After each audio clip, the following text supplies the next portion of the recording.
Hey, jerks. Hey, jerks. Thank you for being here. I'm sorry we were late. We just had the best convo backstage. We got some good guests tonight. Let's bring them up. I want to talk about court this week. Here, the hearing for Karen Reed. You saw it. Robert Alessi driving home the points from Richard Greene's affidavit that we've been talking about against Hank Brennan, who really didn't know what he was doing. He was hashtags or hash rates. What is it, Hanky? He was really not doing well this week. So we got two great guests. Let's bring them up. Well, before I do that, I just want to thank the viewers who are always here, but also our mods. I love our mods. I back them up 100%. And thank you to our mods. Let's bring up our guest tonight. Mazza Media. What's going on, Mike? From LTL. How you guys doing? What's up, guy? Doing good tonight. Ready to rock, ready to roll. It's going to be a great night. It's Groundhog Day. And, the thing is, fun fact about this is actually the 57th time I've done this show. I keep repeating the same day over and over again. Is it the 57th time? 57th time. Yeah. Yeah. I got pulled over by the cops and I started ordering breakfast and asked them if it was too early for flapjacks. So, I was watching that this afternoon. That's a great one. I love Bill Murray is one of my favorites. I so good. Needed to get a Groundhog Day joke in on this one, but yeah, that's awesome. What about Bob is another good one too. Yeah, it's a great one. Yep, another classic. Oh, I love it. That is. I feel good. I feel great. I feel wonderful. Yeah, those are good. Both those movies are great movies. Bill Murray. Yeah. A lot of people like Caddyshack, but I think those movies are better actually. Let me hear a quick Bill Murray story. Yeah. Sure. So I'm up at the Rent Them Outlets one day and just walking. Some guy comes running up and he's like, "You won't believe it. Bill Murray's walking up here right now." We're like, "Yeah, right." All of a sudden, here he comes, just walking by everybody. He's got a visor on, Hawaiian shirt. He was with 3 young kids and no one's recognizing him at all because that's how well he blends in. Yeah. And there was a store there called Hickey Freeman. It's a really high-end golf store, like golf gear, right? Goes in, comes out with like 4 huge bags. No one even recognized him at all. I'm like, oh my God, that's freaking Bill Murray. It's hilarious. Just blends into the general public. Yeah, he does. Yeah. So good. Great guy. One of my favorite comedians of all time. That's for sure. So good. Ghostbusters. Oh God. Scrooge. Oh, there's another big one. Yeah. Was it? And the flowers are still standing. Oh yeah. Stripes. Stripes is a great one. That's what I was gonna say. I like Stripes. Yep. Stripes is great. John Candy, right? Yeah. Yep. Great movie. Yep. Lighten up, Francis. Yeah. Lighten up, Francis. I'm pacing myself, sir. I think we could use a lot of that. We lighten up, Francis. Yeah, we need to lighten up. All right. So someone said happy Day Hog. Yes. I can't even say it. Groundhog Day, everybody. Thank you. 6 more weeks of winter. Yeah. So let's talk about this court case. This is unbelievable, this hearing the other day about whether Richard Greene would be allowed to testify. We still don't know, but we know that Bev isn't going to require another hearing about it. She's not going to bring Richard Greene in. It seems very good for the defense. Hank Brennan keeps losing everything he tries so far. What do you guys want to say about this right from the go? Let's go to Brian from LTL. Yeah. Alessi, absolute masterclass. I think I've talked about this on my show. I think he's an absolute brilliant match for Hank Brennan. Every time he steps in that courtroom, he just reinvigorates everything on that defense team. A lot of people don't know that Alessi's been kind of involved in this case for a while. He's just kind of been in the background. But I think bringing him out for Karen Reed 2.0, giving that fresh face, and also being a perfect match for Brennan because he just beats him down all the time. And completely thorough, someone that if I was a lawyer and would be a lawyer that I would inspire to be. Not that anybody on Karen's defense team is brilliant in their own mind, and our Mark Betterow that joins this channel here, but just watching Alessi is just an absolute masterclass. And also doing it pro bono, which is like unbelievable. So really good stuff. I always enjoy watching him. Just straight to the facts and just always smacks Brennan down. He's amazing. It's so true. Yeah. And to get him for free, it's just like, what more could you ask for there? Mazza, what did you think? Well, Robert Alessi, another fantastic job in court. And regardless of the performance of the other side, all that matters at the end of the day is the performance of the defense, which Robert Alessi once again knocked it out of the park. Very thorough here, very detailed. I'll get into that later in the show, of course. But for my opening, I just thought that, Richard Greene, of it himself, is a sufficient witness. He's an owner and operator and president for United States Forensics, which is a digital investigation firm. Now, they do nationwide cases. I'm not sure if anybody knew that or needed a refresher on that, but that's pretty much what it is. He's very experienced, 25 years experience, 18 years in digital forensics. He's been involved in, I think, 23. He's testified 23 times as a qualified expert in multiple states. And this eclipses the experience of Ian Whiffen. So his experience and qualifications overshadowed by that of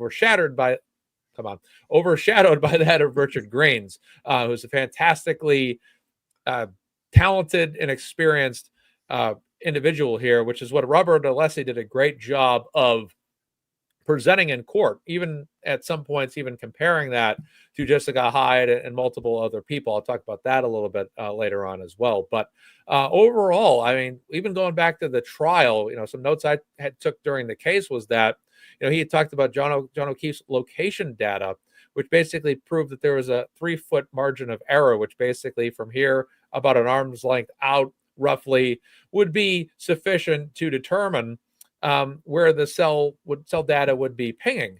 Now, in this particular situation, Apple Health Data had verified that, or stated at least to some degree, that John O'Keefe was in the house. And we know that there's 360 degrees, north, south, east, and west. And then particularly, again, using the CellHawk data, Richard Greene determined that his data was within 3 feet. So basically what that means is if it's saying that he's in the house, then he's in the house because there's only a 3-foot margin of error there. Now, CellHawk also has a 98% accuracy rate. So basically, again, there'd only be a 2% chance that data was inaccurate. Plus, from the location where John O'Keefe's body was found, that could be, I mean, it could have pinged in any direction. It could have pinged to the left of the house, to the right of the house, across the street. But in this particular case, it shows directly right towards 34 Fairview Road, and his body, again, his data from the cell data would show that he was, again, a 3-foot margin of error was in that particular house. So this, again, to me, verified the accuracy of the Apple Health data. This is just something for me to recite here again on this show because this really stood out to me during the trial. But I also think that this is one of the reasons why Richard Greene is another threat for the Commonwealth, is that Apple Health data is absolutely huge. We know that the Cellbrite search with 2:27 a.m.'s Google search is huge as well, but so isn't the Apple Health data as well. Most of us know Olivia Lambo / Olivia Nile. She's been over this stuff tons of times. And again, that Apple Health data is very, very damning that John O'Keefe was in the house. And the margin of error is very limited to suggest that it's anything but what that data shows and what we've always thought. Mike, you're on mute. Thank you. Yeah. It's a great opening for both of you gentlemen. Thank you so much.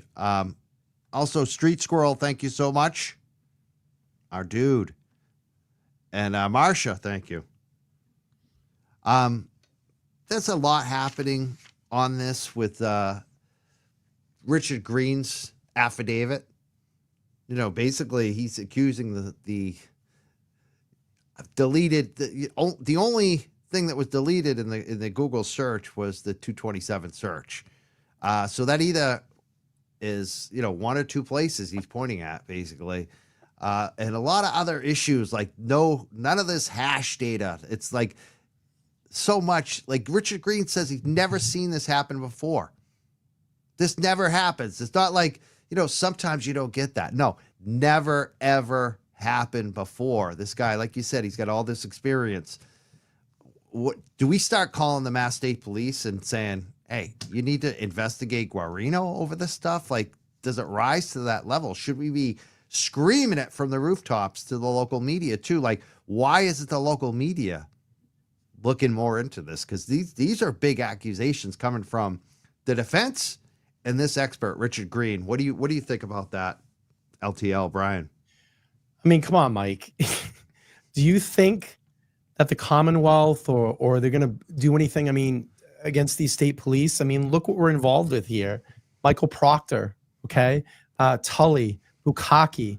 Nothing happened to any of them. Look at Tully. What, lost a couple days of vacation. Now on the 10th, we're supposed to have the final hearing from Michael Proctor. You think anything's going to happen during that hearing? In my opinion, and I could be wrong on this, believe me, but I've talked about this on my show. I think they're going to delay. They're going to have that other hearing on the 10th, and then they're just going to delay it and get through this trial because the Commonwealth may need him to come back. But look at all the major players that are involved in this. There hasn't been any discipline at all. And I'm just even taking it to another level too here.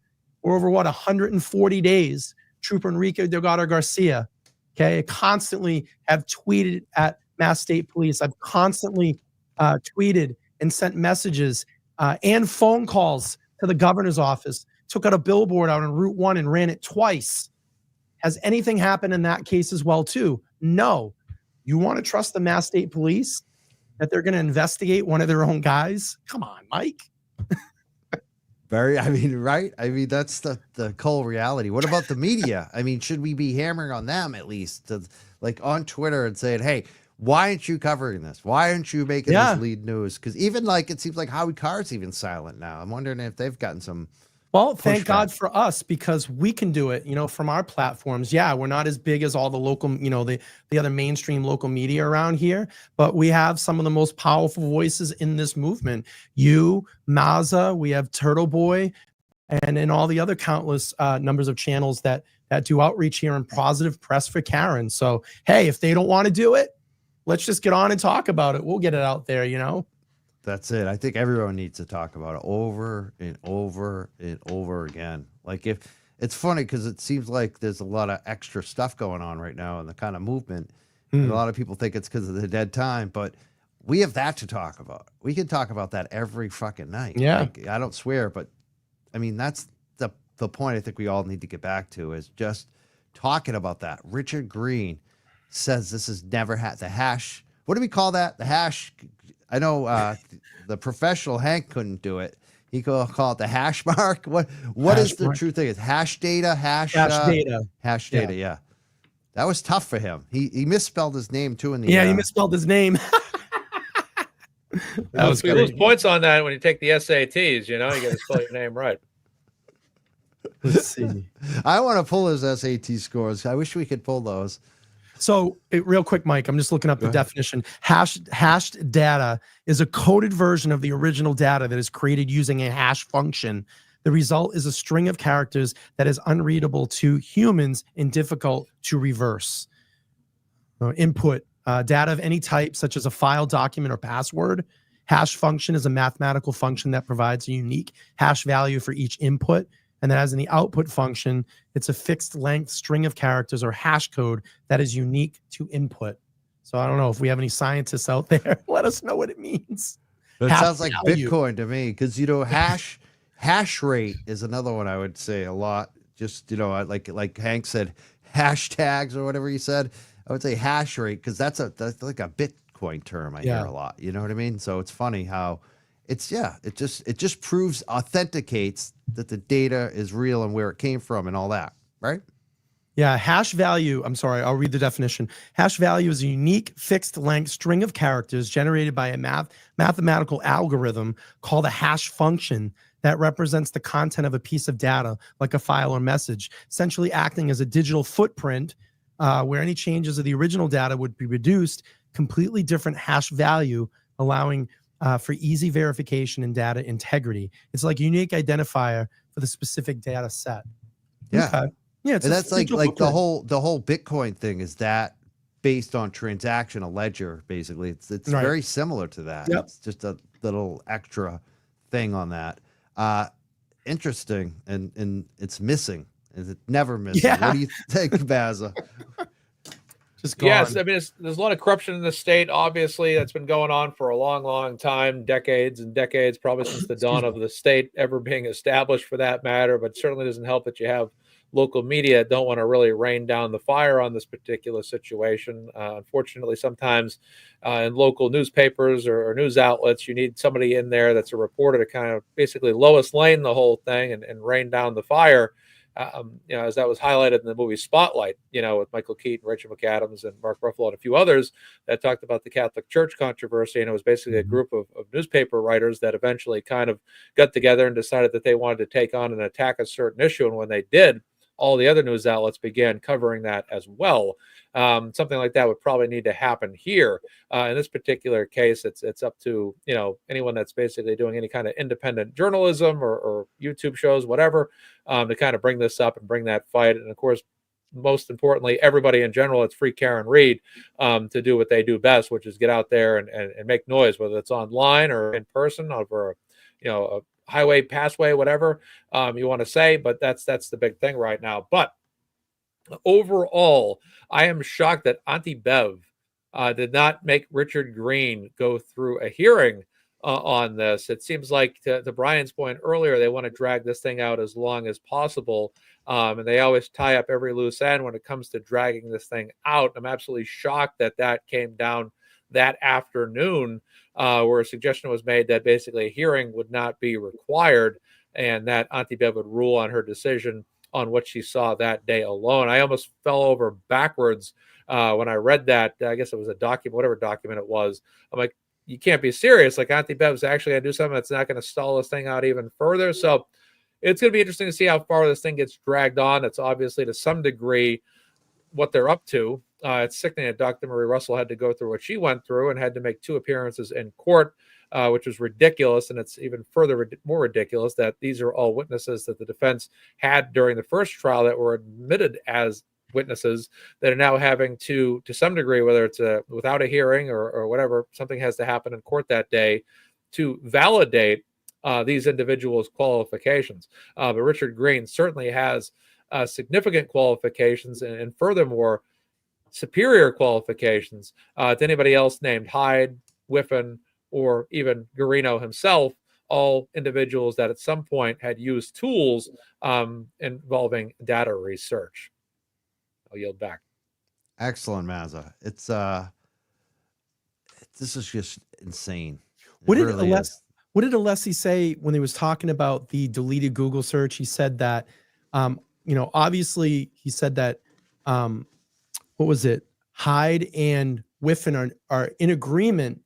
I know what you're talking about. They were somehow in agreement, but they were using the tools from a different angle. So what it was is they were, whatever they were using it differently. And then whatever their conclusions were coming to were incorrect, where Richard Greene had actually used more tools than all of them. Right. Yeah. And then had also used more up-to-date versions of those and was more thorough in his research and was able to come out with a more conclusive determination that the 2:27 a.m. Google search did happen.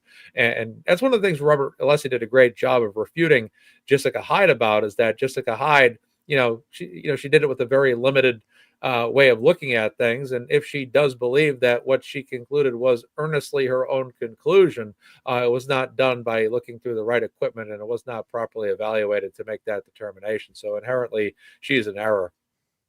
Yeah, she should probably recuse herself, in a way, or just push back a little more. I think seems like she just took the money, didn't care. Yeah.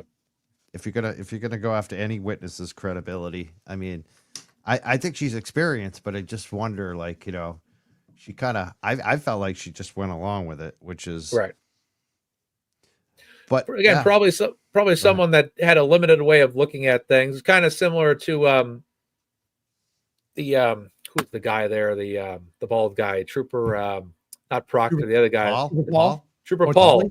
He was someone that didn't know much about anything, and in her case, they might have just happened to find somebody where they hit the jackpot and was able to say, well, this is my conclusion, and she maybe didn't look at things thoroughly enough. She might have seemed like enough of an expert, but at the end of the day, she was nowhere near thorough. See, that's the difference between her. I think she is an expert. Unlike Paul, I think that he's not. I think that she is an expert, and that's why I feel more disappointed in her, actually, because I feel she should have known better. You know what I mean? Yeah. But it's funny because Alessi put Richard Greene up against the other two, And he said it. He said, he made the case for that. Richard Greene has way more experience than these other two. Yeah, and used like what 7 different pieces of software to get in determination, and he actually used Whiffen software as well too. Yeah. It came to the same conclusion. And you know, it's funny. It seemed like Richard Greene took some swipes at Whiffen. And, and his statement, he even noted how few users of that software there were. It's funny. It's you can tell that Richard Greene is not. He's got, like, it's funny that they gave him more time to write this up. What do you think Bev is going to do? Because we know she put her a little note that she's not going to require Richard Greene to come back in and testify. She's made her decision, but she hasn't told us. It's obviously going to be written out. That's probably why she hasn't told us yet. Probably Monday morning. We'll find out tomorrow. What do you think she's going to say? What do you think her ruling's going to be? Good, Brian. I think that she's going to have to allow it. I mean, if you go back even just to look at, you got to look at it in the sense of this way. They were allowed to testify in the first trial with barely any preparation. They kind of just flew them in, they voir dired them, and here you go. So, I mean, it's on the record. That's the wonderful thing about all of this. All this is already on the record. So I just don't see how, and it's just the same thing with Dr. Russell. I don't see how she's going to let that, these witnesses in on the first trial and not let them in on the second trial. And they've been better prepared this time around for those witnesses. And you have again a masterclass of an attorney arguing the point, really drilling it home this time too. So I think she's going to have to let him in. She might throw some stupid restrictions on it, but I think that definitely they're going to be able to testify. Excellent. I hope so. What do you think, Mazza? Do you think that too? I think she's going to allow him. I think if she wasn't going to allow him, it would have gone to the hearing phase where he would have had more of an opportunity to attempt to qualify himself. But in this particular situation, if she's already seen enough to make a determination, then it's thorough. I don't know why she needed to have Dr. Marie Russell come in to determine what she thought about her when she had already seen her showcased during the first trial. But I'd be absolutely floored if she'd turned down Richard Greene as a witness for the second trial without this at least going to the hearing stage. I think typically when you have someone like her that's either in a mediator or a judge position, whatever form of whatever's going on, I think if they just say, well, I've seen enough, I'm all set, I'm able to make my determination, she's probably all set. She's going to go ahead and say, I'm admitting Richard Greene as a witness, allowing him, and that's that. Yeah, it'd be shocking if she did at this point. I think that we all assume. And plus, Hank keeps losing. He's losing everything. It's funny as hell.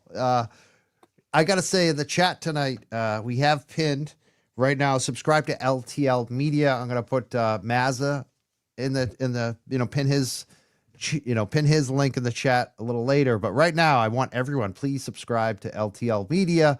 The next time the three of us are on a show, it's going to be on LTL Media. So get in there. If you're not already subscribed, please subscribe. Brian bailed us out tonight. Better couldn't be here. I needed another voice, and the first choice immediately was Brian. He got right back.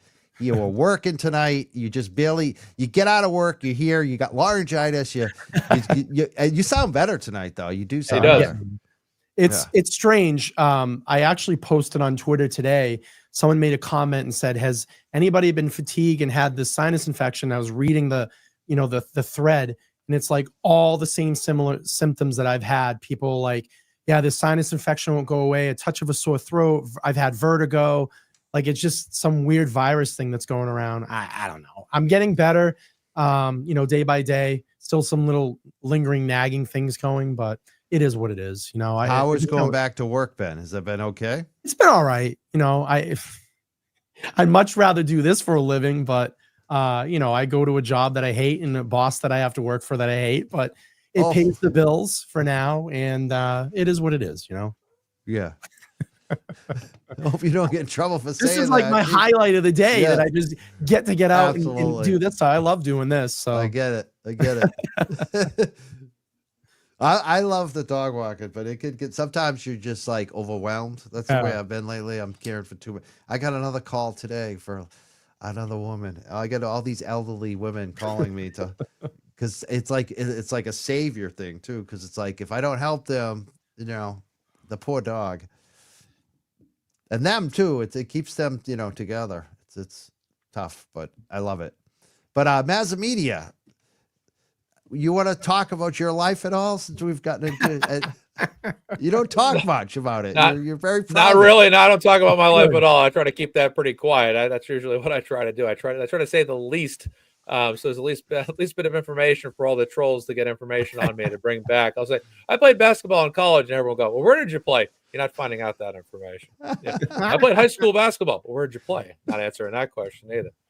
You know, my favorite movies are, I like chicken wings. But I got to keep chicken wings. Yeah. Rare fact about me.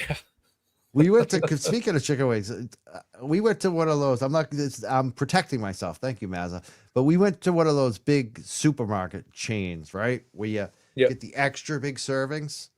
And they got like the biggest. My girlfriend got she bought all this crap that I didn't really want or care about. But the one thing that she bought that I was psyched about, because I had just gone shopping. She wanted me to go shopping with her. And so chicken wings.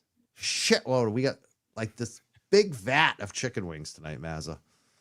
That's awesome. I'm proud of you. I have to hit you up on the place to get them. Seriously. Everyone's like, when you go to Kowloon's, do you get the Saugus wings? Actually, you know this for a fact. I won't eat the wings when I go to that restaurant because I'm there for everything else. I'll have the wings on my own. I have enough wings, so when I go there, I'm not having them at Kowloon's. It I might offend some people. I don't actually have the Saugus wing. Maybe I have one Saugus wing, but I don't go crazy for chicken wings. No, I got to have the rice and the ribs and all that other stuff. But the Saugus wings are good there, but those wings you're talking about do sound fantastic as well. Yeah, the supermarket ones, the prepared ones. Yeah. Depending on the supermarket, right? Yeah, exactly. I got to get prepared for Super Bowl Sunday next week too. That's going to be. Usually, I get some pretty good food that I'm prepping for the Super Bowl. So looking forward to that. Just getting to the supermarket a couple days in advance and throwing the wings in the freezer. That's the biggest key because everybody rushes on Friday and Saturday to get there. So probably Wednesday or Thursday this week, I'm going to have to get down there and get a head start on that before, Yeah, so it's definitely, you can't find them everywhere now, I noticed. No. There's like a shortage and the prices are going up again. Oh, yeah. Oh, for sure. Oh, it's absolutely crazy. About that stuff. Yeah. The prices. It's funny. I just saw someone in the comments said, "Oh, you don't care about what you say about your boss." It's nothing that I haven't said 2 feet in front of his face before, so it doesn't bother me. Wow. I'm a pretty straight up guy. When shit rolls down at work, I usually say some stuff. So I'm not afraid of anything. I don't hold back. It's one thing I don't do in life anymore. I'm too old. I've been through it. If you're gonna dog me and treat me like shit, I'm gonna give it right back. So you sound like we should make you like the union head, union steward. I'll be Jimmy Hoffa, right? Yeah, you'll find me dead under somewhere. I'll get you some marijuana grows. We can organize some people again. We tried that. It worked a few times, but I'll do the show. Yeah, I don't care anymore. I don't like. It's nothing that I haven't said before. Believe me. Anyway. That's awesome. Anyway, hey, it would be fun to watch Alessi go right after Trooper Paul. That would have been amazing. Oh, that would be brilliant. Or Garano. Yeah. What do you think about in terms of when we get to trial? I think you're going to see a lot of Alessi. I think you really are. I think you're going to see a lot of them. I think especially with all of this physical data, it seems to be kind of his forte, and he can get it across. I think in a very what's the word I'm looking for? Like very easy to follow. That's what I always noticed when he talks about this data, talks about searches, talks about these hash values. You can absorb it for the layman. I don't think he's going to confuse a jury. And I love his animation, dude. He's so passionate about this, and I think he's going to really be favorable for a jury. Not that Alan Jackson or David Yannetti or Liz Little is not, but I think he's going to add to that team and make that team very, very likable for a jury. I can't wait. As much as I don't want to watch Karen Reed 2.0, as much as this will, hopefully get dismissed, I think Bev's going to push this all the way, of course. But to see him in court, absolutely schooling Brennan is going to be amazing. I think it's going to be amazing to watch. What do you think, Mazza? Leslie's awesome. He is really good at quantifying the facts. One of the things I thought that he was really good about was just breaking down everything for Richard Greene, as we saw in court this past week, which is just going over things like, talking about which individual used how many tools. Richard Greene used 7, Jessica Hyde 6, Ian Whiffen 2, maybe 3, Trooper Garino 2, and then he kind of breaks it down from there to show that Richard Greene used the most. And then he breaks it down how he did that. So I thought his presentation in court was very well done.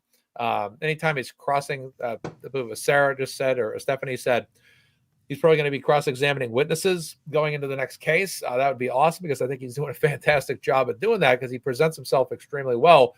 Not only does he do that, he presents the data very well to the judge, and also breaks it down in a thorough way. For example, he talked about the amount of tools that everyone used. Greene 7, Hyde 6, Whiffen 2 to 3. Garino 2. Then he breaks it down. Well, let's talk about Greene versus Hyde. Let's break down who did what, how they did it, and all that. Then he talks about versions of Celebrite they used compared to another version she might have used. He kind of goes, kind of outlines it very, very nicely. Goes right through his points, breaks everything down, and he's extremely thorough, because it kind of, when you sit there and say, well, Jessica Hyde used 6 tools. That's just one less than Richard Greene. Well, let's talk about the quality of the search. Let's talk about the quality of the analysis. Let's break it all down. And he broke it down to the absolute core to show that Jessica Hyde wasn't anywhere near as thorough as she might have thought she was, or the Commonwealth attempted to present her off as being. They merely had an individual that maybe might have presented a type of argument that was more favorable to what the Commonwealth was trying to present or make against Karen Read. But when you break it down in actuality, in the depths of that, you find out that Richard Greene is far, far superior. And we know this because Attorney Alessi broke it down the way he did. He doesn't use smoke and mirrors. He gets right to the core of the information, and he breaks it down extremely nicely in a way it's very easy to understand, and in a way that'll be very presentable in a second trial. Now, Brian, you mentioned it a few minutes ago. You alluded to it. You don't seem to think that Bev is going to go along with dismissal. We haven't heard it yet. I mean, we haven't heard, the full discussion of it that we're going to hear hopefully soon. What do you think on that? Like, what do you think she'll just not consider it at all? Well, I think it just goes back to, just even if you played that small clip of when she had to announce that it was a mistrial, you could see the disappointment in her voice. And we know that she's in bed with all of these people that are involved. I hope not. The connection is there. Oh God, yeah. But the connection's there. And again, I've always gone back and talked about this on my channel. That whole pin it on the girl. They need Karen Read to go down for this, because that covers everything that is going on. It closes the charges that potentially could happen on all these people that are involved. So, they need Karen Read to go down for this. But I keep going on and talking about this, and I go back to Howie Carr's article, and I love that headline. And it says, Karen Read will be acquitted in 2025. And I firmly believe that. And I keep talking about this, if you think that the team was ready, her team was ready, the first, Karen Read 1.0, wait to 2.0, because they're going to really be ready this time, and they're going to bring it. Yeah. So these witnesses are going to have their hands full, and they're not going to be able to pull all this shit that they pulled last time with this whole, I don't remember, or can you read it back to me? Because I'm telling you, they're going to throw all that shit right back in their face. Yeah. So I don't know. Again, I just don't think, I think that she's just going to wave her nose up in the air, just say, oh, I took it on into accountability. Nope, we're going to keep going forward with this trial. Because she was adamant the other day. Even when they were getting the schedule, she was talking about scheduling. Yeah, she kept saying, we need to get this on time. So there, right there, already tells you she's already made her mind up about this case. Yeah. She wants it to happen. Oh yeah. What do you think, Mazza? Agreed with Brian wholeheartedly. That's exactly what we saw demonstrated in the first, as referencing to Brian's point. What we saw during the first trial was, no matter how much of an argument that the defense made, including motions to dismiss, which they're working on right now, I can almost imagine that the defense once again will have a very, very thorough and credible reason as to why this case should be dismissed outright, and they'll have more than enough facts and more than enough reasons. And once again, Auntie Bev will do what she does best, which is turn a blind eye to it, ignore the absolute facts, ignore the case the defense is trying to make, and push forward with that second trial. I believe someone had said out there that even if the Supreme Court in Massachusetts kicks back counts 1 and counts 3 and makes her poll that jury, that even despite what the jury does say, she still has the power, this is my understanding, or how I heard it, was that she still has the power to, again, turn a blind eye to that and ensure that counts 1 and counts 3 proceed forward. So that's how I heard it. I'm not sure if it was Mark Betterow or someone else that said that, but that's what I had heard. So I'm concerned about that, and I'm concerned about this judge. But yeah, I think she has her ways in which she's gonna, like a referee officiating a Kansas City Chiefs football game. She has her ways and angles and picks her spots when she wants to officiate effectively or officiate corruptly. And that's just what I'm looking out for from her during the second trial. To Brian's point, I just think the judge is the biggest problem. I'm thankful that she actually said, you know what, I don't need to see more out of Richard Greene to make my determination. But at the same particular point, this lady, I muted on my own swear there, is a problem, because she shouldn't be presiding over this trial. Number one, she was supposed to be out of rotation, shouldn't even be back for this. But like the high school kids in Boy Meets World, they just can't get away from Mr. Feeney even when they go to high school. There he is. And you want to go to college, there's Mr. Feeney. You can't get away from him. He's a nice guy, but Auntie Bev is not a nice woman. And that's the problem here, is that she does not go away. She's like the villain in a horror movie. No matter the times you try to stop her, she's back, and she's back again, and just as bad as ever before. And it's a problem. Well, that might be a few jokes in there to be funny, try to lighten it up a little bit, but at the same particular time, it's a serious problem, this judge. And I just wish that she would judge as she should, which is to make earnest decisions and to weigh everything constructively and make a great determination on everything as she goes through this particular case. But she did not prove to do that, especially during that first hearing. A lot was thrown in her particular face, and said, hey, look, this is clear as day here. This should be thrown out. This case should not go to a first trial. And she ignores it, and she allows it to go on.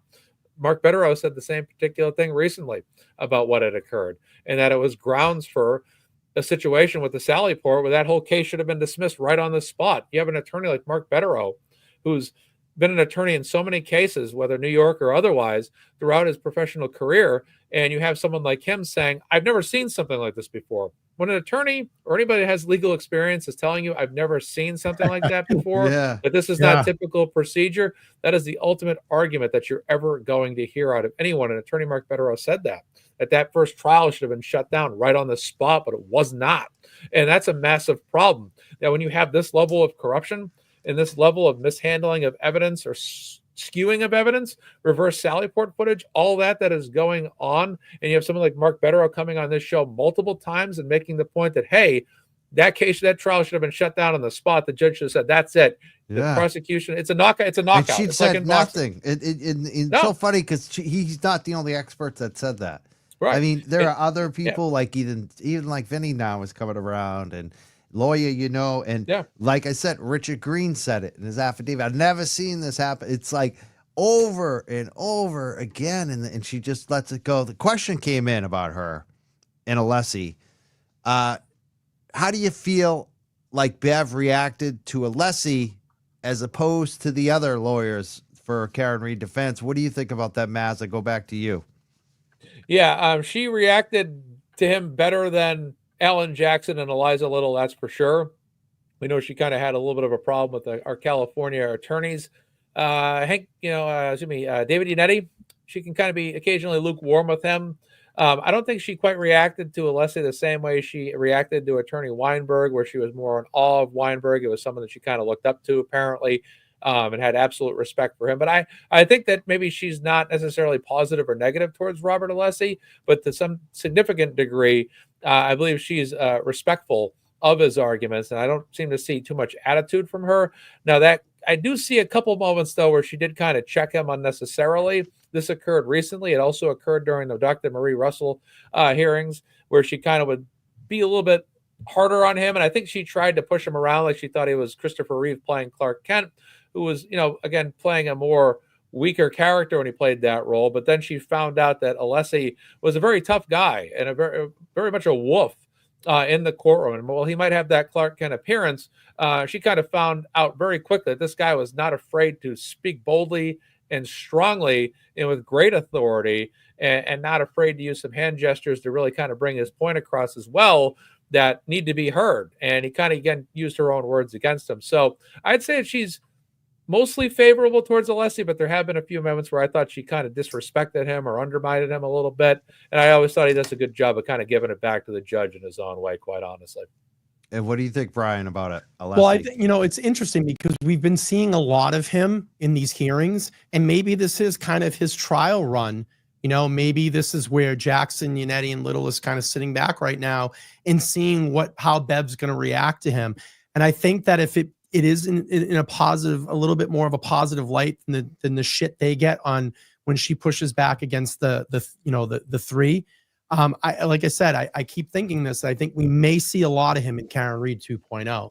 And like I said, maybe they're just kind of feeling out their team and seeing how she's going to react this time around, because she's already been through it with them, right. So maybe we throw this new guy into the mix and see how everybody reacts. So I love Alessi. I think he's a great matchup for Brennan. He smacks him around all the time.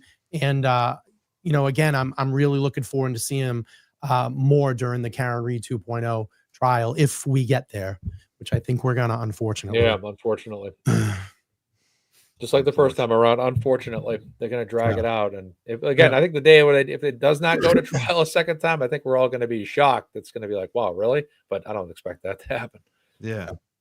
I think the money situation too could be favoring using Alessi more too, because maybe he's doing more of the researching and the storybooking, because budget has to come into play here. I guarantee you with Karen Read right now, this is so expensive having these lawyers and the travel.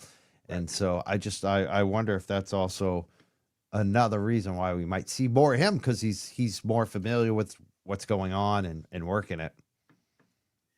Just like my heart bleeds for this family, because you're sitting here and you're watching Karen's parents having to go back in during these hearings, and I watch them in the galley, and I'm like, God, like they should be out enjoying their golden years right now. They shouldn't have to be dealing with this, and watching all her family and friends in there in court. And I love the support, of course, but it's like everybody that's sitting here should be out enjoying their life, and this is like what's exhumed their life the last 3 years. And it's just tragic. Like, it makes my heart bleed, because I've spent so much time talking with all of these people, friends and family, and they're just such great, nice people. And everybody that you run into that know the Reads, like in and around this area, that's all they have to say is like, this is positive comments. Like, they're such great people, and it just sucks that they have to go through this. And it's just truly tragic. It's such a waste of time, waste of taxpayers' dollars. We know who did it. Those people in 34 Fairview totally staged this whole thing, and they're in on it. I mean, if you're smashing phones that have data on it and you're dropping it off on military bases, I mean, come on. How does a jury not see that? If you're deleting one of the most important freaking Google searches at 2:27, how long to die in cold? How do you not see that as a jury, that something is not going on inside of that house, that people inside that house are not involved in this? I just don't get it. I don't get it. It's really frustrating. And I'm hoping this time around that this jury understands what's going on, because Karen Read absolutely did not do this. It's factually been proven. ARCA, that's all I always say with these people. ARCA, Karen Read's vehicle didn't hit John O'Keefe, and John O'Keefe didn't come in contact with Karen Read's vehicle. I mean, come on, wake up. So much reasonable doubt, especially to the investigation. I mean, just look at the way they handled that from Michael, just from the moment that Michael Proctor misspelled all those names. Mm-hmm. That doesn't happen. Yeah. If journalists can get all the names right in the newspaper, like I used to write in print. Very rarely would I get a name wrong, and then my editor would give me shit about it. You know what I mean? Because you don't get names wrong. You double, triple check them. And if I'm getting paid nothing, this was like a weekly alternative print publication, right? Like nothing, like the lowest rung. If we're getting it all right, how the hell can a Mass State Police detective get it right? And not just that, you wouldn't find one article of mine with how many misspellings? Yeah. You'd be lucky to find one name misspelled ever. Never mind, like 5 of them. And that's kind of frightening too. If you're misspelling names, what other things are you getting wrong in those cases? Mike, you're on mute. Am I mute again? How am I mute? It's the dog. The dog's muting him when you're not looking. No, I'm not. I'm not mute. Am I? Yeah, you were. No, you were for a second. Yeah, you're good now. Weird. Either that or it was a freeze in the screen or something. Maybe a glitch. Okay, in the screen maybe a something. freeze in the screen. Yeah. I don't know. I thought it was good. But the thing is like, if you're getting names wrong, like what else are you getting wrong in that? Sure. That's pretty scary. Yeah, this is important. This is important life and death stuff that you're documenting here. You know what I mean? Yeah. Yeah, it's crazy. It just but that really wasn't the focus. The focus was to get into Karen Reed's phone and see if she had nudes in there, and then talk about her to all your, your friends and your superiors. That was Michael Proctor's forte in all of this. Let's get to the good stuff. You know what I mean? Yeah. And then we can work on continuing to frame her. And the protection, like, exactly. Berkowitz going to the reporter and complaining because they mentioned it happened in front of a Boston police officer's house.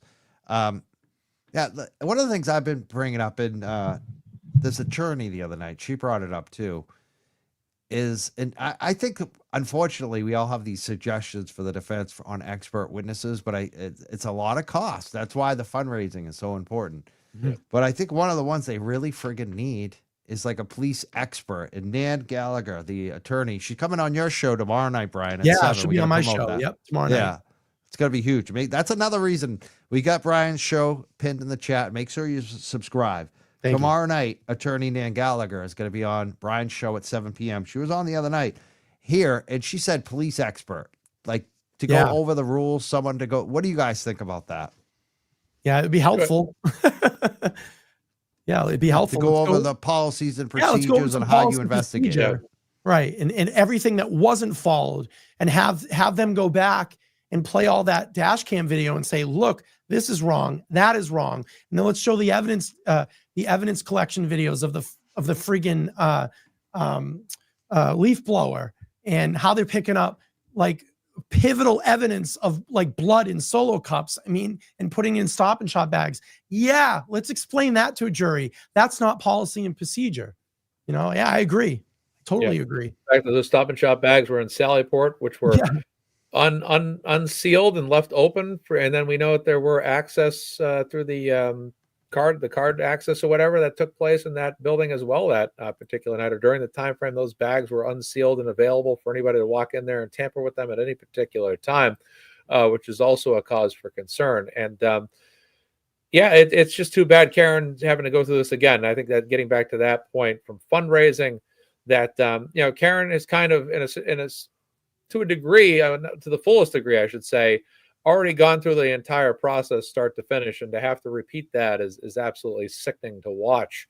And it's no doubt that the defense this particular time over is now basically coming out with an attitude where they're going to be even more thorough than they were before. This is no different than a sports team that's lost a game or a fighter that's lost a fight and has come back and watched the game tape and really more thoroughly and analytically reviewed what happened and where it went all wrong before. And that doesn't necessarily mean anything went wrong, but it could mean that perhaps there's ways that they might have said, well, you know what, we were good there, but perhaps we could have been better. Or we were great there, perhaps we could have been greater. And I think that that's really a huge part of the defense's approach going into the second trial, is to be even more thorough than they were before, to be bigger, badder, and greater than ever before, and more concentrated and more detailed than they ever were before. And maybe there's some things they did during the first trial that they might omit. They might say, you know what, we don't feel like this might have stuck as much. Let's omit it. Let's just maybe use these 3 out of 5 key points. Let's add in 2 other points to this particular point of the trial. Next time around, let's go there. Let's be more thorough. So that's just maybe my rough understanding of what they may do going into this next trial. And it seems to be the case. You even look at it from an attorney perspective. Robert Alessi, obviously, now involved pro bono, which is extremely huge. And like Stephanie said earlier, again, he might be just cross-examining witnesses. I think that would be extremely huge for them. Have someone else on board that can help bring someone's criticizing me, but I'm just going to ignore it. Maybe we'll block them, but that's okay. What are they saying? The prosecution lost 2 out of 3 rounds. Mazza, sloppy analogy. I don't think they like the fact that I said they lost. Well, I think I kind of corrected that by saying that we didn't get the full result that we wanted. So that can get critiqued on that, that's fine. But perhaps your understanding of my analysis was not as thorough as you may have thought, respectfully. But to that point, again, the defense did not get everything that they wanted out of this, and they're going to try to be better than they were before. That is in no way, shape, or form to tear down the defense. Anybody that knows me knows I've been more than thorough about the defense and backed them to the highest level through and through this. So perhaps that particular individual watching this show tonight hasn't really listened to me before. That seems to be the case. I try not to talk to people in the chat too much like that, but that comment kind of really lit me up a little bit there. So that's all good, Tom. You're Don't good. get Spicy Mazza going. Seriously. Spicy Mazza has not been seen since the trial, but that comment, this could do it. Riled up. Yeah, this could do it. There, but you know what? Like now I'm trying to find Mazza Media so I can pin it in the chat and really piss them off now. Yeah. I'm trying. That's what I've been trying to do for. Yeah, that's good. Yeah. Anything else you guys think would be like good for the defense going forward? Yeah, I'm going to be honest with you. I think that ARCA needs to do what they do best. And I think they need to do a recreation video and show that to the jury. And even if they just do from, what their perspective and their data collection was, and they run all their scientific data into a video, produce something to show in front of a jury, and then let's show the ridiculous Trooper Paul theory and show the jury that and see the difference between the two of what is actually plausible in all of this. So I'd like to see that. I thought we were going to get that in the first trial, but we didn't. And then honestly, I was a little bit disappointed. So hopefully this time around, we see something like that, because as we know, we're all very, very visual creatures now. And things like that and demonstrations to the human eye or recreation is a really good thing to show a jury. Absolutely. What do you think, Mazza? Well, I kind of lost track there. I apologize. Can you repeat that? Sorry. Yeah, we were talking about anything that you think the defense can do better in 2.0 here. Yeah, so I think that the biggest thing that kind of happened in the first trial was the second count, which was the essentially what was more pertaining to blood alcohol level.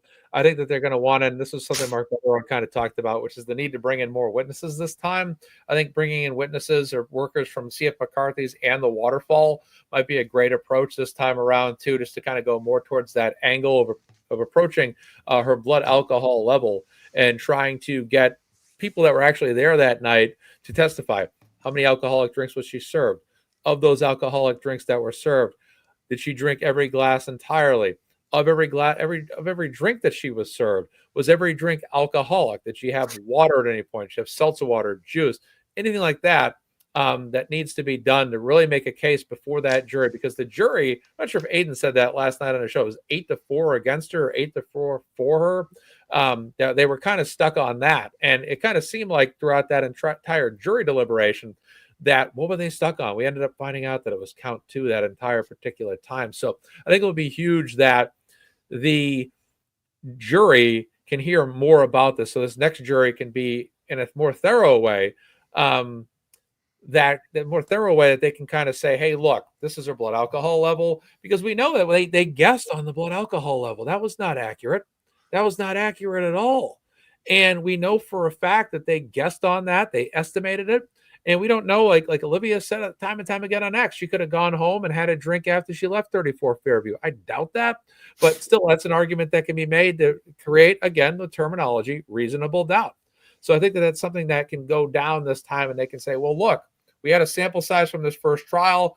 We hit on count 1 and count 3, we believe, based on the jurors that have come to us. But on count 2, let's go ahead. Let's go into that argument even more thoroughly. And let's take a look at that. Someone says there wasn't 9 drinks, there were 4. Let's address that argument. Let's attack that argument, have that discussion in court, bring in witnesses that can help answer those particular questions, call question to the areas that are not accurate statements that claim she was intoxicated to the level that she was, and just do whatever they did great the first time, but ratchet, I don't want to use that term, level it up a lot more this particular time and just get to the point there. So. Excellent. April 1st is when the retrial is supposed to happen, but the SJC could weigh in and say, no dice on 1 and 3, or you need to repoll the jurors on 1 and 3, which would take a little time. Do you think that could delay April 1st? What do you think, Brian? Do you think April 1st is going to happen? I mean, I don't know. I mean, it's all up to the courts, but we know that Bev is pretty tough and pretty hard stance on getting this trial off in April. So I don't know. It could. I mean, I know we're all waiting for the SJC, and I know that does take a while. I'm not really as skilled in how all that process works, but Bev is determined April 1st this is going to happen. So well, it just remains to be seen.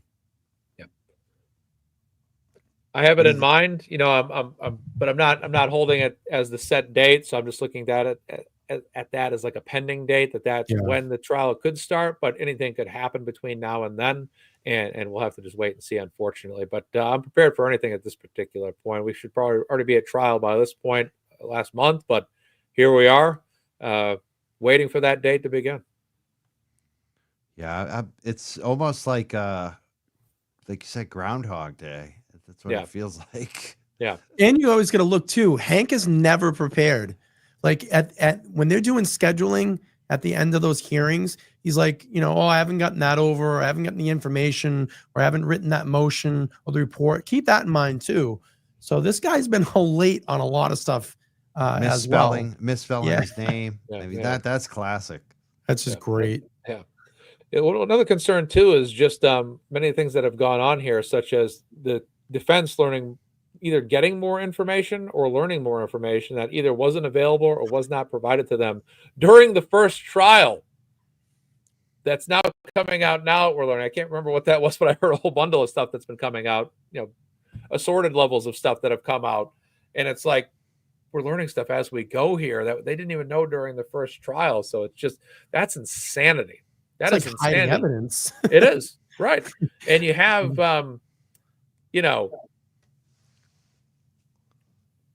whatever. Another comment I saw I didn't like. I'm like, the chat's rough tonight. Getting under my skin tonight. Yeah. I don't know why. I'm hiding the chat. That's it. I'm not looking at the chat. Let's give Mazza love tonight. Look, you know what you do? Look at the super chats. They'll make you happy. The super chat people are always much nicer. I just saw a comment there. I'm like, no. Someone not say that. Hit the starred ones. It's all right. They've already said stuff about me too. I just have they been mean to you? The way it's set. I'm just like, my feelings are hurt. Yeah. Well, maybe I'll get we'll get brutal tonight. I'll tell my mods to ban everybody. Yeah.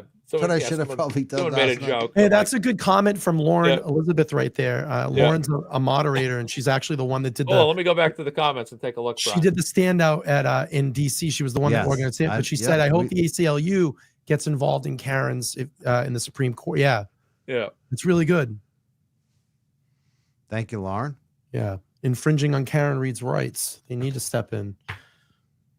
Thank you to everyone too that does standouts, especially like Lauren, who organized the first one. Like I love the ones that they organized them the first time. Yep, you guys are the real people. Like, we had some up on the North Shore where I'm at, and I just loved. Hopefully, we get that going again in the spring at least. Salem, and she helped me with the first Enrique Delgado Garcia standout, non-family standout. So we were the first organizers of that when we did it in Dedham. Excellent. Yeah. Well, thank you, Lauren. Also, what are your thoughts on picking the jury? I've been asking about this with, I had Nan Gallagher the other day. Betterow was weighing in. We've asked Betterow this a few times. What do you guys think? You've been watching this. What kind of jury do you think would be best? And how should the defense look for jurors? Like, what kind of things should they be doing, you think? I think as far as the jury, oh boy, it's probably going to be tough because living in and around this area, how have you not heard about this? So I think it might be tough this time around, but I think if, the type of people that I would look for in that jury are people that are very good at, like, I guess maybe in their job, like problem solving, maybe some people that deal in math, physics, things like that. But I don't know. It's going to probably be tough this time around because who hasn't heard of this? It's the biggest thing in Massachusetts. Yeah, that's exactly right. The amount of people, and it's the thing too, is that when we look at the people that are free Karen Reed supporters, for example, that amount of people that were supporters of Karen grew each day during the trial alone. And that's just people that decided they were free Karen Read. That does not, account for people that are not free Karen Read, but they also don't believe Karen Read did it. But quite simply, they just know about the case now. And a lot of people found out about it. Now, it's to the point in Norfolk County where there's so many standouts. There's so many signs on people's properties that it's just like election time. When you're driving through your town, you see a state representative's name on somebody's front lawn or consecutive front lawns for that matter, that you can't help but notice that Greene or George or Davis, random names, are running for state representative in your November 2024 election. It's the same thing here. When you're driving around town day after day after day, are you aware of the free Karen Read? Are you aware of the Karen Read case, juror number 22? Yeah, I see a Karen Read sign on somebody's front lawn on Belmont Street. Dismissed. Every week on the way to work. Maybe they didn't have that sign a year ago, but this is what's happening here is that to Brian's point, this was a point that was made during the trial as well last year, after the first trial ended, is it's going to be even harder to pick that jury. Now, we saw jury deliberation take place over quite a few days. It was 3 or 4 days that took. We had a tough time picking that jury. And not only that, when you actually vet out, if you bring in 200 potential jurors, and 100 of them maybe knew about it last time. Well, from that 100, you now have to ask them specific questions and see if you can qualify them through process of elimination or qualification by disqualification to make sure that they can't be disqualified. Maybe you have 100 people. Now you're bringing that down to what? From that, you're picking your 12 jurors plus your alternates. I believe they had 3 or 4 alternates last time. So now getting back to this, let's say 100 out of 200 were that pool last time. Now maybe it's 150 out of 200. 50 out of 200. And now you get to pick from 50 people. Now you got to bring in more people to try to get that number back. So whatever those numbers were, it's a much tighter window to work with. And it's going to be a lot more difficult for them to get enough jurors in there that have not heard about the Karen Read case. Additionally, don't have an opinion about the Karen Read case. And then furthermore, people that they can determine are sufficient to be jurors. So it's going to be very, very tough. If this thing ends up taking quite a few more days and they have to say, well, we're going to have to bring in a whole new pool of candidates again next week to bring them in and have them review, that's going to be what ends up happening. So it's going to be very, very interesting to see how this all plays out. And yes, I'm aware. I got a black shirt. My head's just standing here by itself. I saw that. I've had that comment before. What's funny is most Max Headroom. Yeah, exactly. Exactly. Bettero made a comment that on one of our recent live with Nan Gallagher, actually, was making some comments. And one of the things he said, you kind of have to have jurors. If you're the defense, you want jurors who have like a little bit of a distrust or even like just a little bit skeptical of the government and the powers that be. I think that makes sense. Also, he said that it's kind of like a feeling. You kind of have to have that conversation with the jurors and kind of figure out if you feel like they're going to be receptive to you. So it's I imagine it's tough because I thought immediately highly educated people would be best, like Brian was saying, like science but it seems like sometimes those people think they're too, some of those people have egos. Like I feel like overanalyze things. Yeah. And then they're too smart for their own good. Fair I feel like that this last jury might've got misled by somebody who was too smart for their own good and thought he solved the thing, not even based on the evidence. Cause he's trying to overanalyze it, So I just wonder if they're going to get a good jury. I think that's one of the biggest things. Yeah. To win in this is getting the right people in those seats, and just how do you do that? Oh yeah, it's a good question. I'm glad our commenters they ask great questions here. You got Mazza love, Mazza. Look, there we go. That's good. I told you the super chat people. Good. Just stick to the super chats. That's right. Stick to the super chats. Amor of Alessi. This person is a big lover of Alessi. They've been a member for 7 months. Thank you so much. Is Leah. She says, defense needs to get more than Greene to back up what he found. Jury will see Hyde, Whiffen, and Guarino and stupidly think 3-1. That's a good point. But again, it's the money issue. I think that we all say they should get all these experts, but we don't know how much. But do you think that's one of the reasons why we don't? And this is what sucks about justice too, is like you have to hire all these experts. Like it's crazy that she has to spend all this shit just to prove she's innocent when she's innocent. You know?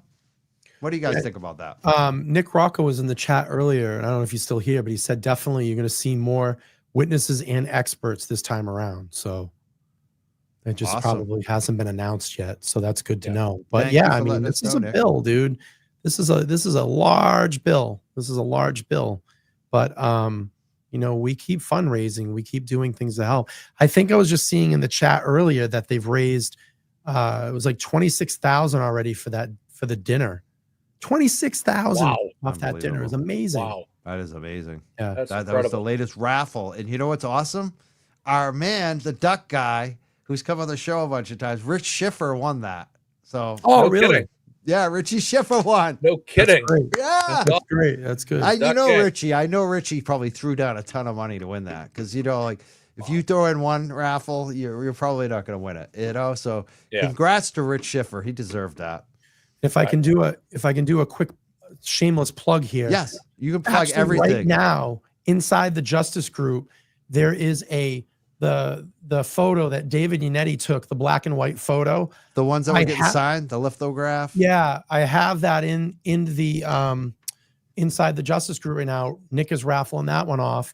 That is signed by Karen, her parents, and Nathan. So if you want in on that, you can go in and get part of that. Let's try to raise some money for that. So it's a beautiful print. It's not a poster. It's an actual nice photo print, and we'll get that sent off to the winner. I think it's going to run about a week. So if you want to get involved, check it out in the Justice Group. Justice for John O'Keefe, Justice Group, Turtle Boy Official. Look for it on the Facebook. You'll find the group if you're not in there. And most people are already in there. So but if you're not, but go bid on that. That's a nice. I've seen that. It's beautiful. It's a beautiful picture. Tell us what the picture is again. It's Karen, right? Yeah. So when Karen Reed was waiting for during jury deliberations, David snapped this photo of her inside the church that she was waiting in. This beautiful black and white photo. And at the fundraiser, when I went out, I asked her kindly if she could sign it. Her brother and her parents. We got that done because I wanted to auction these off to try to raise some money for her defense, and they all agreed. So, like I said, it's up for raffle right now. You can grab a ticket right in the Justice Group and be part of that. So, and literally, if you're asking for new witnesses, if you can contribute, so we can get new witnesses, because that's what it is. It's like, does Karen have enough money for all the witnesses she wants? Mazza, you're also doing another big fundraiser. Tell us about that. Thursday night Super Bowl show. I plan on having Joe Flipperhead on. So what we're going to do is we're going to talk about the upcoming Super Bowl. Eagles. And we're going to do a big Eagles fan. He is. So he's actually, I think he's going to the Super Bowl, he was telling me. So he's actually going to be down in New Orleans. He's got to get us a video. He's got to talk bad from the Super Bowl. He's got to get like something. Yeah. He's going to be down in New Orleans, he's telling me. So we're going to go ahead and I actually got to talk with him again to make sure he's got the link and everything. But it's going to be a fun time. So what we're going to do is a Super Bowl preview. We're going to go over the whole Super Bowl. Then at the same time, we're going to be running a live Karen Reed fundraiser. So it'll be a nice way to kind of combine a Super Bowl topic plus something Karen Reed and have a great night. So, and someone says, I'm not allowed to talk about the Chiefs losing. This conversation has been had. I guarantee that the Chiefs will not win the Super Bowl this year. And that is up to the Super Bowl. So I still got one more chance to be right that the Chiefs did not have what it took to win the Super Bowl this year. So if they lose that Super Bowl, then I'll be right. I have someone holding me accountable. We've been talking about this for weeks, but I'm telling you, the Chiefs will lose. I'm praying even though I got money on the Chiefs. I don't want them giving you shit. Let's go Eagles. Double reason for the Eagles. So what Thursday at 7? What time is that? I think it's 7:00. Yeah, 7:00. So make sure you follow Mazza on Thursday night. Big Karen Reed fundraiser. And Brian has the picture. This is the awesome lithograph signed that you can win. It looks like it's got a nice frame and everything. You really hooked that up. So Karen signed this one, but the one that you'll receive will have everybody's name on it. It's got the whole unfortunately, because I have to send this out in the mail, it won't be framed, but I can tell you can pick up a frame at like what the heck is that store? Michael's, and they're pretty inexpensive. I think I picked this one up for like $30. and you can throw it in a frame and it looks beautiful and put it where you want it. So, yeah, collector's item. That might. This one here will live in my studio, which was really nice that Karen signed that for me. Yeah, that's amazing. That's great. I love you guys doing the fundraisers. I want to shout out some other people too who have been some other creators. Auntie Deb. I love Auntie Deb. I see Auntie Deb took a little break. Auntie Deb has raised so much money for Karen Reed, like so many shows. I love Auntie Deb. I thought I would ask you guys, any other YouTubers or Twitter people that you just like, or you're following their stuff, you're using their stuff, you want to kind of give them a shout out or a pat on the back tonight? Yeah, I know. Like Nurse Kim's done a lot of fundraising for Karen as well too. So I want to shout her out. She's been great in the mix in all of this. So, I try to pop in and watch her show when she's on. So, Auntie Deb, of course, hilarious. I love Auntie Deb. Yeah, a lot of great. What do you think, Mazza? Yeah, all of them. I say just watch any show you can watch. That's pro Karen Reed, free Karen Reed is a great program to watch and tune in, get the information, follow them. Everyone knows who they are. And give them a follow. I like watching Mazza Media and the Young Jerks. Yes. I love you guys. There we go. Yeah. And I got LTL guys. Okay. LTL, we were promoting tonight. Everyone has to follow LTL Media, subscribe on Twitter and Facebook. You also have LTLmedia.com, right? Website? Yeah. LTL Media, yes. News.com. LTLmedianews.com. LTLmedianews.com. Yes. And Mazza, we got it pinned now in the chat. You just went over 10,000. Yeah, man. Amazing. So congratulations on that. It was great having you guys live on my show when that happened. Considering the amount of times I've gone on both of your shows, it was very fitting to me to have both of you guys there to kind of take in that moment. That was a great moment. I was happy for that, and I was just thankful that everyone that's a free Karen Reed person values me as a member of this whole fraternity of people that support Karen to follow me and listen to my shows. I can't be grateful enough to everyone that follows my channel, and I just love everybody. Like I said earlier, this past week, and I'll say it again, I love everybody, and thank you guys so much. It was a great moment. And my monk's understudy said, can you do a show with Auntie Deb? Maybe go over his OG videos before the second trial. His first interview was with Mazza, which is Right. That's the first time I ever saw Auntie Deb. Right. And I would love to have Auntie Deb back on the show. I love Auntie Deb. Basically, I've never really booked Auntie Deb, I don't think, but he called in and he's right here, so I would like to book something definitely with Auntie Deb. I'm Auntie Deb feeling. So let's just want to see if there's any other questions or comments, anything else you guys want to bring up that we didn't talk about tonight. Well, we have the Trooper Proctor said hearing on the 10th, on February 10th. So I'll be curious to see how that all turns out. I still think they're going to try to bury that until after the trial. And you got to think too, he's also the lead in Brian Walsh's case, which is going to be coming up in October. I believe his trial's in October. So that's going to be one to watch. I don't know. I don't know what they do with this guy.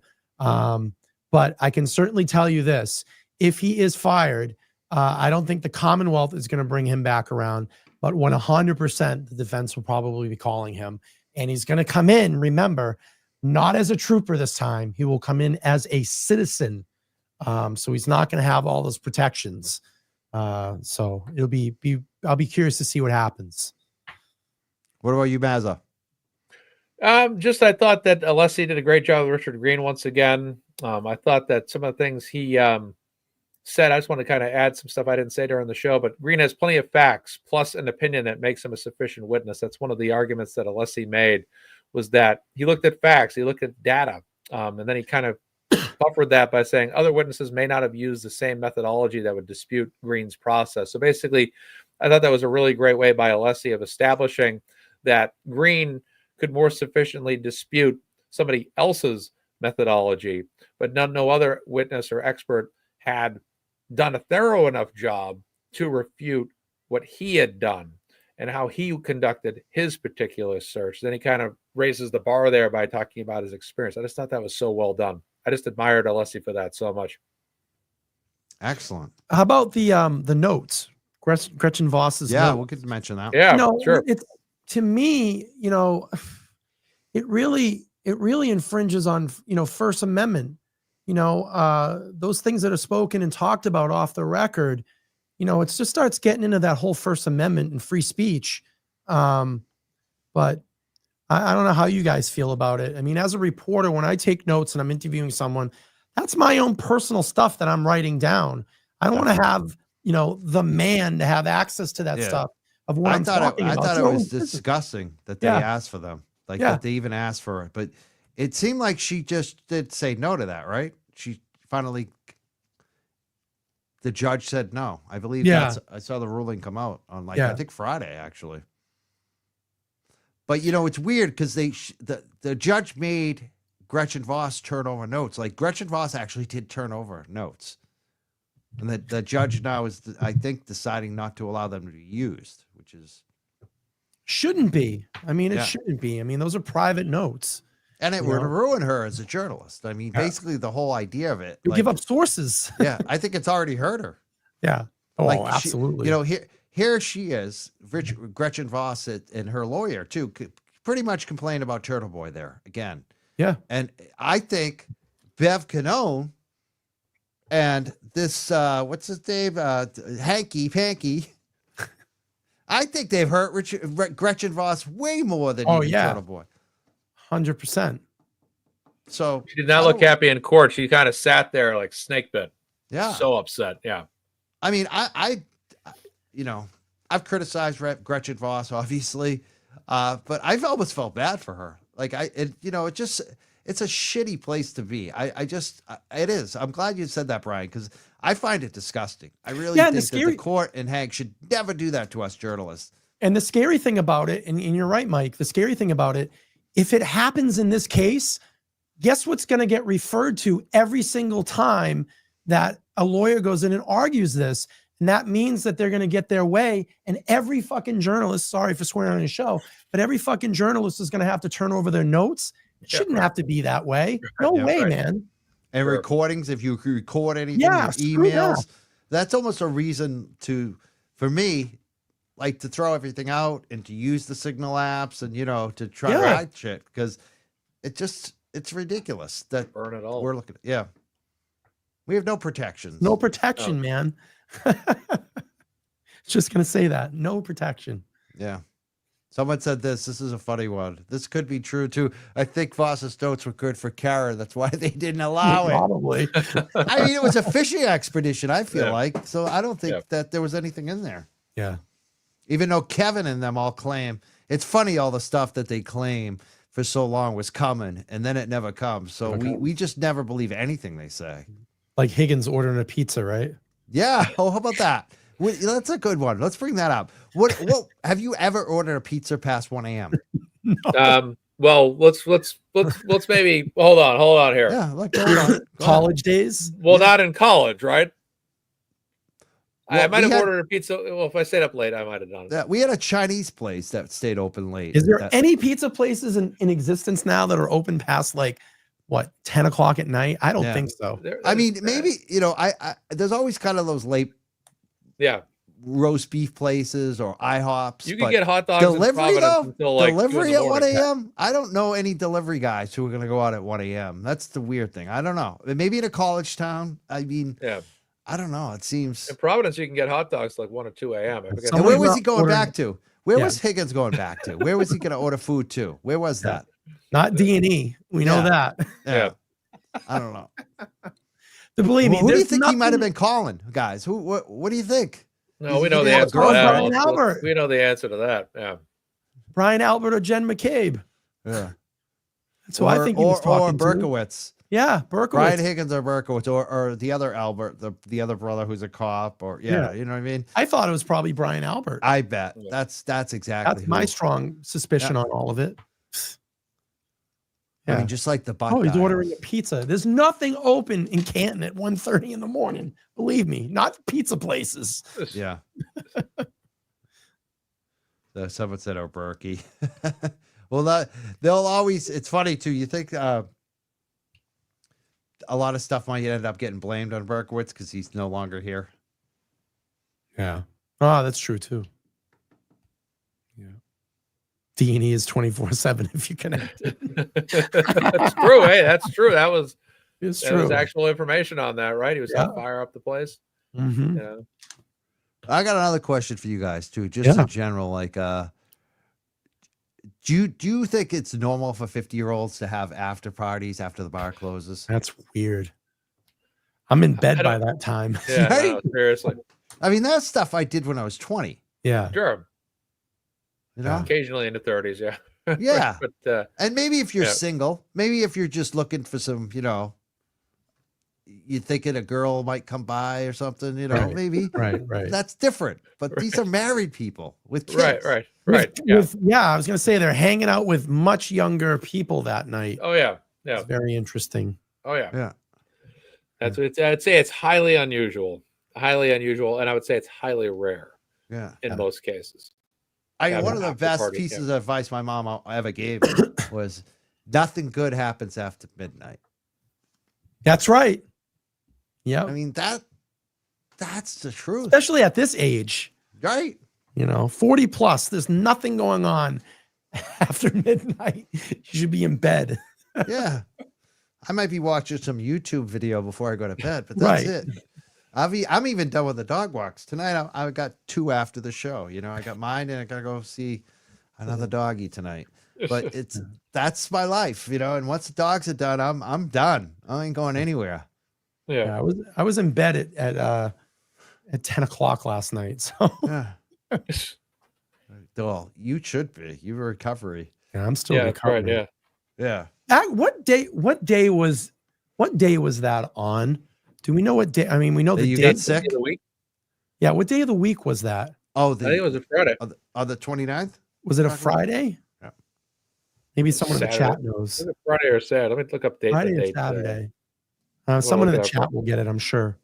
Google it Friday. right now. Okay. It was a Friday. It was Friday. Yeah. You'd say if it was like a Tuesday or something, like that'd be even who the hell wilder. is out on a More Tuesday? crazy. Yeah. Yeah. Or even like the whole Friday the 28th and Saturday the 29th. Yeah. So 29th, 28th. yeah. Friday into Saturday. Yeah. Okay. Like, how about the whole thing of just buying shots for the we're doing fireball shots. Right. I stopped doing that when I was like 20. You know what I mean? That's stuff we did in our 20s. Like, I don't know. I don't know. I could see buying someone a drink, you know what I mean? But buying everyone fireball shots, like that's. Yeah. I don't know. That's their town selectman now. Well, I thank you guys for. Yeah, what's that? Let's say Jameson and Ginger. Yeah. Yeah, Jameson and Ginger. Right. Or leave it. I had to leave because they didn't have what I wanted. Yeah, Irish exit at Albert's house. He didn't have any whiskey. Yeah. Well, I would thank you guys for being here tonight. Thank you. It's I didn't want to keep us too late. I think this is perfect. We did 90 minutes. Yep. Unless anyone else has a quick question before we close it out, I do want to ask you. Maz has already made his prediction. He's predicting the Eagles are going to win this. Brian, what do you think? Do you watch the Super Bowl? Do you even care? Do you have a team? Well, I'm a Pats fan, of course, through and through. I don't know. I kind of don't want the Chiefs to win because I don't want Mahomes to get closer to Brady. So anything that keeps Mahomes, away from Brady, I'm good. I don't know. I got to go Eagles. I like the Eagles. I got to go Eagles. Tough. I was kind of hoping the Lions would get there, but they didn't. Sure. So. Yep. Lions, Bills. That was the dream. Yeah. I like the Bills, but yeah. Got to root for the Eagles. Anything that, like I said, stops Pat Mahomes from winning, I'm good. I'm good with that. Winning too many too soon, too. He's getting in there every year. Yeah, it's like, okay, slow down, stop it, knock it off. Let's get that. Got to get that ankle to start acting up more. Right. Yeah. The thing is, the Eagles had him injured in that last Super Bowl when they played him. It was concerned he wasn't even going to play the rest of the game. They were up 24-14. And then the Chiefs just came roaring back in that game. And they're just going to have to make sure that doesn't happen again. But I'm still convinced this Chiefs team is not as good as they have been. But, they got the referees on their side, I'm sure. But the Eagles would have serious bragging rights because they beat the Patriots in the Super Bowl a couple of years ago. If they beat the Patriots and the Chiefs, they're going to have bragging rights that they knocked down two of the greatest dynasties in NFL history and Super Bowls. True. Wild. It's true. Yep. And what do you guys think about the Pats next year? What do you much better. Coach? Well, yeah. Daniels is back now, which is good. I just saw that. He did come back. Josh Daniels coming back. Yep. Josh Daniels is back. I heard the rumor. I didn't know they hired him. I'm so focused on Karen Reed. Vrabel, I think, is going to be great. Again, I mean, it's just assessing the talent, having the right guys, the right coaches to get these people in line. I thought that last year the environment was just too loose. There's a lot of stuff going on social media that probably shouldn't have been there. But getting these guys focused and getting back to a winning team, and I think you have the right team, it's right guys to get that going. So it's just talent. It comes down to talent, and can you coach these guys up? So hopefully they're back in the mix again, because it would be nice to see that. Exactly. I think they need to update their whole offense, except for quarterback. I think every single position needs to be upgraded, especially at wide receiver and offensive line.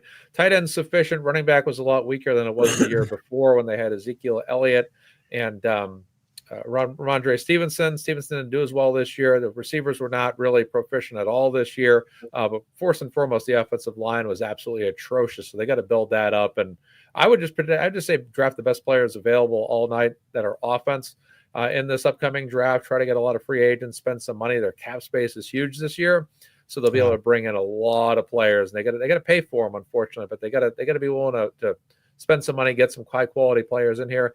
I think the defense they can get away with improving on a minimal basis next year, just because I think that they were solid from time to time, but I think that the offense was so detrimental to all of the games because they just couldn't keep up with the opposing team's offense. So I'd say build up about 80% of the upgrades need to be on offense, and add 20% needs to be focused on defensive upgrades here and there. But they should be much better next year. I think they should be at least 3 to 4 wins better, worst case scenario next year.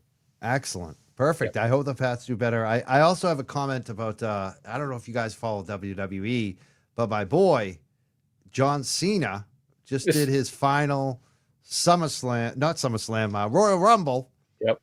And now it's going to be his final headline in WrestleMania. Do you guys follow that? Do you know John Cena? I love him. I watched the Royal Rumble last night. I watched it last night. I had quite a bit of fun watching it. It was good to see some relics in there.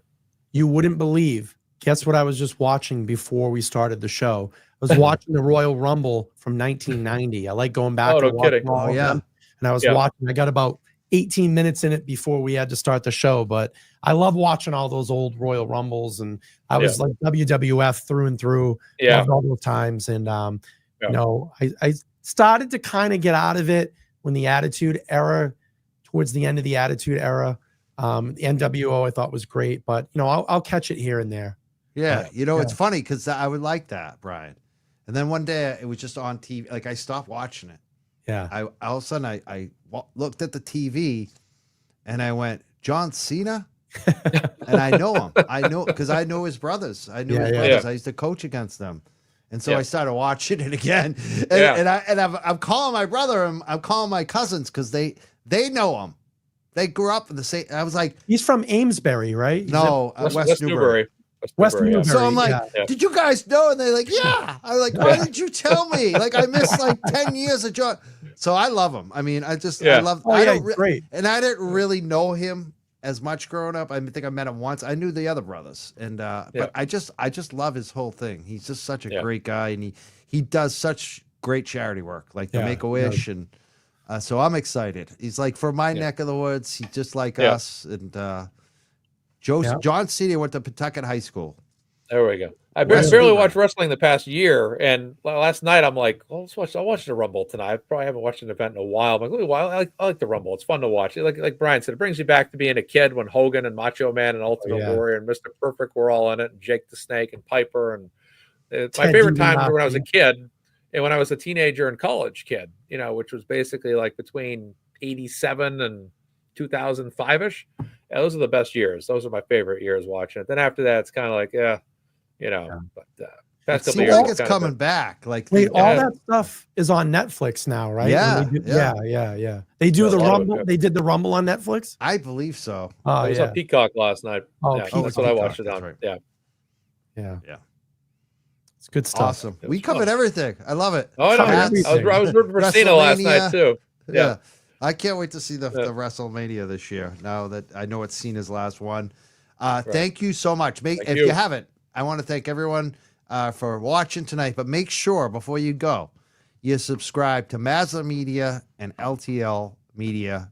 You check them out and follow these guys. Please follow them both. Please. And if you can, free Karen Reed. There's it's freekarenreed.net. You can make a donation to Karen Reed as well. Or you can just Google the Karen Reed Defense Fund. It will pop right up. Like I said, if you want to sponsor some of these special witnesses, these expert witnesses, that's how you can help there. Thank you guys so much. I'm going to be following your show tomorrow night, Brian. I can't wait to watch with attorney Nan Gallagher. You must be excited for this because we blew it up the other night with her, and she's amazing. She's already got a huge fan base. She was watching tonight. She's been donating to all of us. Yeah. Would you want to say anything about that interview tomorrow night before you leave? Yeah, I'm really excited. We're going to obviously go over some Karen Reed stuff. We're going to talk about Trooper Enrique Garcia. We might get into a little of the Idaho 4 stuff. I know that she wanted to talk about that. So I think it's going to be a fun show. I have something kind of planned for it. And I think it's going to be fun, but yeah, we'll just see how it turns out. 7 p.m. Eastern Standard Time. Come hang out. We'll probably do about an hour and a half, and I'd love to hear her perspective on all of this stuff. So I know your show the other night, I was watching it, was fantastic.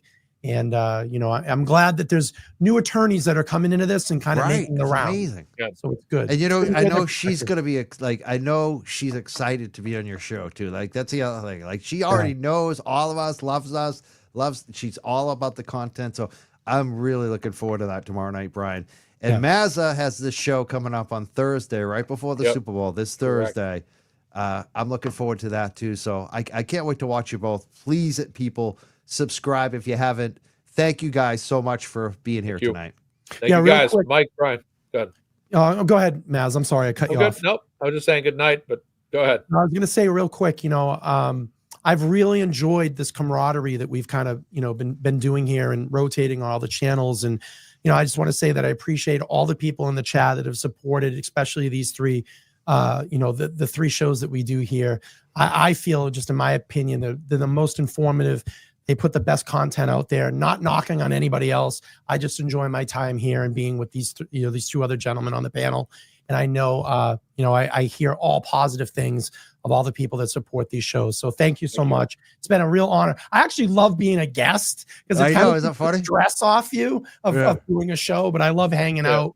And Mike, like I said, Mike gave me the call today. He said, hey, can you come on? I said, absolutely, because I really enjoy my time with both these guys. So thank you. Thank you for having me as a guest tonight. And the listeners think so too. Like you can see the numbers tonight are up again. Like, thank you guys so much. People like us 3 together. They definitely like us together. It's a lot of fun. It really is. That is. All right. We'll see you guys soon. Right. Thank you so much. Have a great rest of your week. All right. Bye now. Bye, everybody. Bye. And I want to thank everyone. We're the Young Jerks. That was Brian from LTL and Mazza Media. Such good guys. That was great tonight. I also want to say Just Brit is going to be live. I should have asked those guys about Jen Root, about this Justin Root thing. I've looked into it a little bit. It's definitely very interesting. Just Brit, she made a super chat tonight. She follows us. She's a new content creator, new YouTuber, and I like her. She's very nice. And my mods kick ass. I just have to say, I love our mods. And they've been suggesting for the longest time that I redirect people. I couldn't figure it out. They finally showed me how, and it's wicked easy, actually. It's just kind of hidden on YouTube. A lot of YouTube, you have to figure it out. I was just helping Britt on something. Britt happens today. She was asking me how to pin something on YouTube. So I was helping her out, and I said, funny you asked me, because I've already figured out tonight that I'm going to do the redirect, and I'm going to do it to Britt tonight, because I like her, and I also like this content, and I want to support what they're doing. Justin Root has, they're doing a vigil for him this upcoming, I believe, week. And so to close the show tonight, you're going to get redirected there. Do it, let them know. What do we call that? A jerks raid? Head over there and say, Britt and Jen, we're here for you. You're just watching the Young Jerks. Mike sent us. Mazza sent us. LTL sent us. We had a great show tonight. So go check that out. And I want to thank everyone. I hope I got all the super chats up. I think I did. There's a lot of them. I want to thank Mimi. Thank you.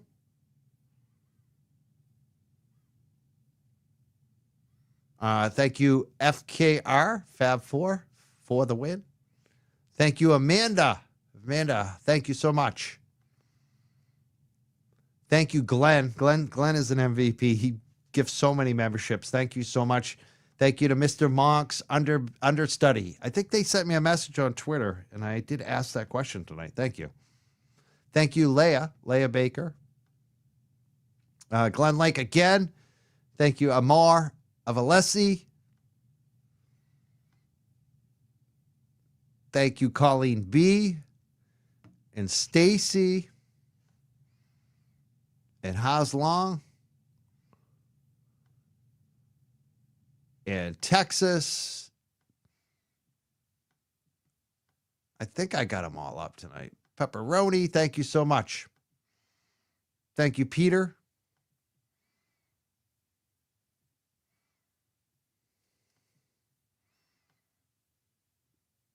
DW, Glenn Lake again. Brit Happens. That's where we're going to go next. Only fan. And Sarah in Shock and Horror. And thank you, Marsha. And especially Street Squirrel. That's our dude. Thank you so much, Street Squirrel.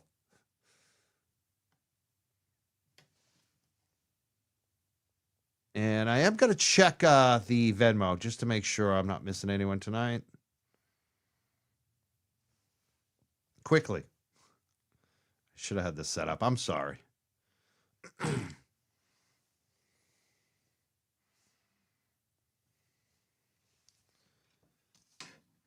All right. Yes. On the Cash App, I want to thank Detrea H.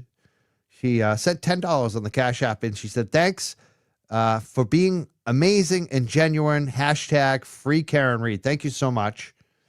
I want to thank Neil Kelleher. He's one of the boots on the ground. He sent $20 last night on the Cash App. He says, thank you for all you do. Thank you so much, Neil. That's much appreciated. Thank you for what you do, Neil. I see Neil at everything. He's a quiet supporter. Every time I go to a standout, he's always there. Thank you, Neil. Oh my God. Oh my fucking God. Oh, guess what? I hope she's still watching. I'm glad I hit the Cash App. Oh my God. Nan Gallagher just sent $500 more to me. That's fun. Oh, thank you, Nan. She says, keep showing up. Holy shit. Are you kidding me? Nan. Thank you, Nan. Have a great night, everyone. Thank you. I got to thank Nan, the biggest Nan of all. The Nan. Oh my God, Nan. Thank you. Have a great night, everyone. We'll see you soon. Wednesday night, we're going to be live with video. Screwing up. Video Jesus. She's going to be going through all the Sally Port video. I can't wait. I'm looking forward to this. Wednesday night. Tuesday night, going to be broadcasting the Canton Select Board. Tomorrow night, I think I'm taking off. Hopefully I can take tomorrow night off. Tuesday night, Select Board. Wednesday night, Video Jesus. Abby. We're going to be breaking down video, the Sally Port. She is an expert. I'm almost thinking that hopefully the defense is checking out her work because her work is on that level. And we're going to be breaking down the Sally Port. I can't wait. Tonight, go check out Brit Happens. We're going to redirect you right now. Again, thank you so much to everyone who's supporting. Thank you, Mazza Media. Thank you, LTL. Thank you, Nan Gallagher. That was huge. Thank you. The interview you did with us was amazing. And you just made another great contribution. I'm blown away. I'm speechless. Thank you, Nan. Have a great night, everyone.